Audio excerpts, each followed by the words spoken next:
जय हिंद दोस्तों, स्वागत है आपका मेरे चैनल पे। मैं हूं प्रशांत और आज का वीडियो है ऑयल क्राइसिस वेनेजुला का। ये पार्ट 1 और पार्ट 2 में आएगा। आज हम डिस्कस करेंगे पार्ट 1। So let's start.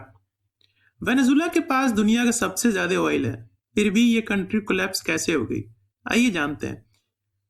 जैसा कि मैंने बताया, Venezuela world largest oil reserve है। सऊदी अरेबिया से भी ज्यादा ऑयल है इसके पास। फिर भी आज Venezuela economic crisis, inflation, poverty और मास माइग्रेशन का शिकार है। तो सवाल ये है, इतना ऑयल होने के बाद भी वेनेजुला बर्बाद क्यों हो गया? चलो स्टेप बाय स्टेप समझते हैं। ऑयल एक जो ब्लेसिंग्स था इस देश के लिए, वही इसके लिए कर्स बन गया। वेनेजुला ने अपनी पूरी इकोनॉमी सिर्फ ऑयल पर डिपेंड कर दी। 90% से भी ज्यादा एक्सपोर्ट अर्निंग ऑयल से ही होती थी। Agriculture and manufacturing almost ignore हो गए। एग्रीकल्चर सेक्टर पे इन्होंने ध्यान नहीं दिया, मैन्युफैक्चरिंग सेक्टर पे भी इन्होंने ध्यान नहीं दिया। इनका सिर्फ एक ही पॉइंट था, वो था ऑयल। तो जब भी ऑयल प्राइसेस बढ़ते थे तो पैसा आता रहा, जैसे ऑयल प्राइसेस गिरते थे तो इनकी इकोनॉमी क्रैश हो जाती थी।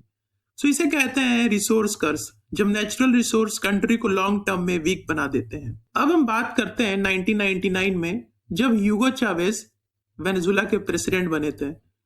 ह्यूगो चावेज और यूएस के काफी सपोर्ट नहीं करते थे। 1999 में ह्यूगो चावेज प्रेसिडेंट बने तो वो एक लेफ्ट विंग सोशलिस्ट लीडर थे। उनका जो मेजर स्टेप्स था वो था ऑयल इंडस्ट्री नेशनलाइज की, यूएस ऑयल कंपनीज को कंट्रोल कम किया, ऑयल मनी से फ्री हेल्थ, एजुकेशन और सब्सिडी दी, और ओपनली यूएस को चैलेंज किया। तो इन सारी चीजों को देख के यूएस इनसे काफी उनके रिलेशंस काफी खराब हो गए। लेकिन 2002 में क्या हुआ कि चावेज ने यूएस पे आरोप लगा दिया कि यूएस उनकी सरकार गिराने के लिए कोशिश कर रही है, और यहीं से यूएस और वेनेजुला के रिलेशंस बहुत ज्यादा खराब हो गए। और अब हम आगे वीडियो में चलते हैं और देखते हैं 2013 में चावेज की डेथ के बाद निकोलस मादुरो पावर में आए। यहां से प्रॉब्लम और ज्यादा बढ़ने लगी। उनकी जो पुअर गवर्नेंस थी, स्टेट ऑयल कंपनी पीडीवीएसए में हैवी करप्शन था, और इकोनॉमिक डाइवर्सिफिकेशन ये भी नहीं किया। ये भी केवल अपना जो डिपेंडेंस था वो केवल ऑयल पे रखे। गवर्नमेंट ने क्राइसिस हैंडल करने के लिए पैसा छापना शुरू किया, जिससे हाइपर इन्फ्लेशन हो गया। लोग बेसिक फूड अफोर्ड नहीं कर पा रहे थे, और मिलियंस ऑफ वेनेजुला के लोग कंट्री छोड़कर जाने लगे। फिर 2019 में यूएस ने इनके ऊपर काफी सैंक्शंस लगा दिए। यूएस ने मदुरो को लेजिटिमेट प्रेसिडेंट नहीं माना, ओपोजिशन लीडर जुआन गायडो को सपोर्ट किया, और वेनेजुला के ऑयल और फाइनेंस सेक्टर पर हैवी सैंक्शंस लगा दी। ये सब यूएस ने बस इसीलिए किया क्योंकि वो वेनेजुला का तेल चाहता था, और वेनेजुला अपना तेल यूएस को नहीं देना चाहता है। तो ये सारे सैंक्शन से जो इफेक्ट हुआ वो ये हुआ कि वेनेजुला ग्लोबल मार्केट में ऑयल इजिली सेल नहीं कर पा रहा था, गवर्नमेंट रेवेन्यू और ज्यादा गिर गया, और इकोनॉमी भी कोलैप्स हो गई।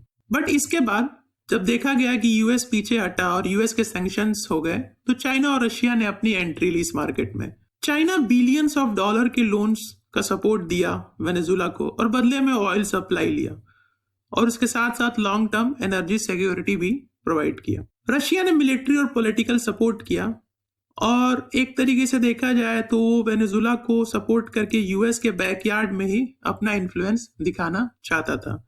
इस पॉइंट पर वेनेजुला सिर्फ एक कंट्री नहीं बल्कि पावर्स के बीच एक जियोपॉलिटिकल चेस बोर्ड बन गया। तो ये था पार्ट 1। अब नेक्स्ट वीडियो में हम समझेंगे 2024 वेनेजुला इलेक्शन के बारे में, मारिया कोरिना के नोबेल प्राइज के बारे में, और समझेंगे यूएस और वेनेजुला के रिश्ते और ज्यादा खराब कैसे हो गए, और यूएस ने हाल ही में ऑयल शिप पर, वेनेजुला के ऑयल शिप पर अटैक क्यों किया।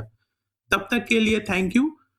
और आज का जियोपॉलिटिकल क्वेश्चन आपकी स्क्रीन पे है, प्लीज इसका आंसर दीजिए, और हर करेक्ट आंसर पे मैं हार्ट दे दूंगा। Thanks for watching. Please like, share and subscribe. Thank you.